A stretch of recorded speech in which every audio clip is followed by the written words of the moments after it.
యువకుడి సీరియల్ ఇవాల్టి ఎపిసోడ్లో ఇక అప్పు ఇంటికి రాగానే అందరూ ప్రశాంతంగా ఎవరి రూమ్కి వాళ్ళు వెళ్ళిపోతారు. అయితే బాల్కనీలో అనామిక వెళ్తుండగా అడ్డుపడుతుంది స్వప్న. ఇంత చేసి ఏం సాధించావని స్వప్న అంటే దానికి అనామిక, ఏం చేశానో నీకు తెలీదా, నీ చెల్లిని జైలు దాకా తీసుకెళ్ళాను కదా అని అంటుంది అనామిక. దాంతో స్వప్న, అవునా, అక్కడ కూడా కళ్యాణ్ దానికి టీ కాఫీలు అందించాడు కదా అని చెప్పి రివర్స్ పంచ్ వేస్తుంది స్వప్న. దాంతో అనామిక కోపం వచ్చి, ఒక్క చెంప దెబ్బకే నేను ఇంత చేశాను, నా గురించి నువ్వు ఏమనుకుంటున్నావు అని అంటే, ఓహో ఒక్క చెంప దెబ్బ కొట్టారని ఫీల్ అవుతున్నావా అని చెప్పేసి లాగి పెట్టి ఒకటిస్తుంది. ఏంటి నన్నే కొడతావా అని మళ్ళీ చెయ్యి లేపుతుంది అనామిక. ఆ చెయ్యి పట్టుకొని ఆపి, నువ్వు అసలు ఏమనుకుంటున్నావు, ఇంకొకసారి నా చెల్లి జోలికి వస్తే చీరేస్తా అని అంటది. నేను నిన్ను కొట్టనన్న కోపంతో మళ్ళీ అప్పును ఏమైనా చేయడానికి ఆలోచిస్తావేమో, అది అసలే సీల్ రాకాసి, నిన్ను చీలేస్తుంది అని చెప్పి వార్నింగ్ ఇస్తుంది.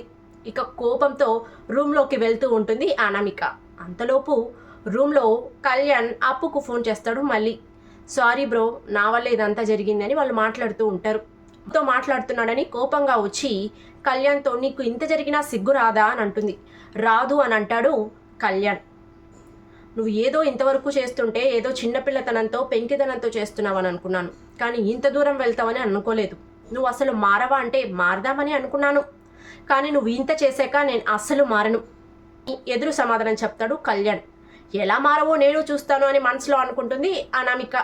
కావ్య వంటింట్లో పనులు చేస్తూ ఉండగా రుద్రాని అక్కడికి వెళ్ళి కావ్యతో వెటకారం స్టార్ట్ చేస్తుంది. ఏంటి అన్నీ అయిపోయినట్టు ప్రశాంతంగా పనులు చేసుకుంటున్నావు అని అంటుంది కావ్యతో. కావ్య అంటే ఏమంటున్నారు మీరు అని అంటే, జైలు నుంచి నీ చెల్లెల్లి కళ్యాణ్ ఇంటికి తీసుకురాగానే అన్ని పనులు అయిపోయాయి అనుకున్నావేమో, మీ అత్తయ్య ఇచ్చిన గడువు అయిపోవచ్చింది, 2 రోజుల్లో మీ ఆయన ఇంటి నుంచి వెళ్ళిపోతున్నాడు, మీ ఇద్దరికి వెళ్ళి ఉండడానికి ఒక ఇల్లైనా చూసుకోండి, లేదంటే రోడ్డున పడతారు అంటూ వెటకారం చేస్తుంది.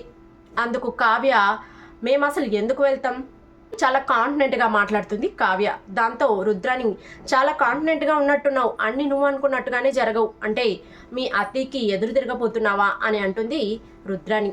మా అత్తయ్యకే కాదు, మా ఆయన కోసం ఆ దేవుడితోనైనా లేదంటే ఏ దయ్యంతోనైనా ఎదురు తిరుగుతానంటుంది వేటకారంగా రుద్రాణిని చూస్తూ. రుద్రానికి అది అర్థమవుతూ పైకి నవ్వుతూ ఉంటుంది.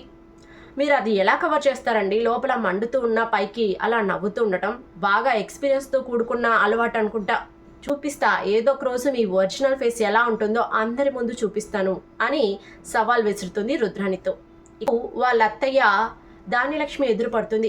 మాట్లాడకుండా వెళ్ళిపోతుంటే పిలుస్తుంది అత్తయ్య అని. ఏంటి అని కోపంగా అంటుంది ధాన్యలక్ష్మి.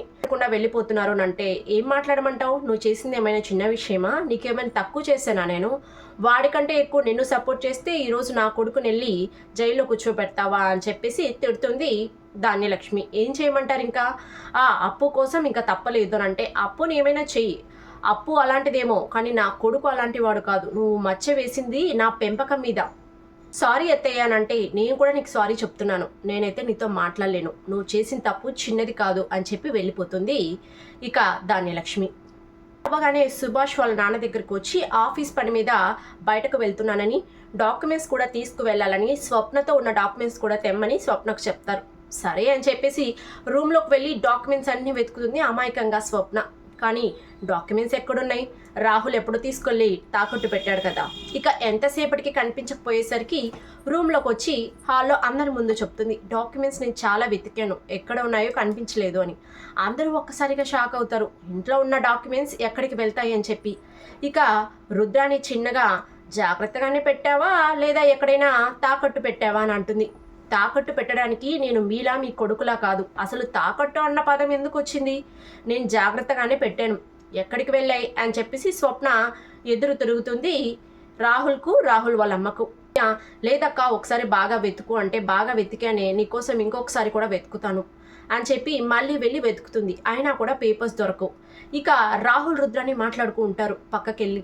ఇదే మంచి టైం, ఆ సీట్కి కాల్ చేసి రమ్మని చెప్పు, ఎలాగో అందరికీ తెలిసిపోయింది, ఇక స్వప్న బండారం బయటపడుతుంది అని చెప్పేసి మాట్లాడుకుంటూ ఉంటారు. అది స్వప్నో లేదో కావ్యో పక్క నుంచి ఎవరో విన్నారు, అది రేపటి ఎపిసోడ్లో మనకు చూపిస్తారు. కానీ స్వప్నకు మాత్రం వీళ్ళు ఏదైనా చేశారని తెలిస్తే మాత్రం స్వప్న వీళ్ళని ఏం చేస్తుందో ఊహకు కూడా అందదు. రేపటి ఎపిసోడ్లో కావ్యకు ఆ బొకే దొరకటం, ఆ బొకే వెనకాల ఉన్న రహస్యం ఏంటో తెలుసుకోవటం చూపిస్తారు. ఏం జరుగుతుందో చూడాలి మరి. ఇలాంటి మరెన్నో సీరియల్ రివ్యూస్ కోసం మన ఛానల్ని సబ్స్క్రైబ్ చేయండి, ఈ వీడియోని లైక్ చేయండి.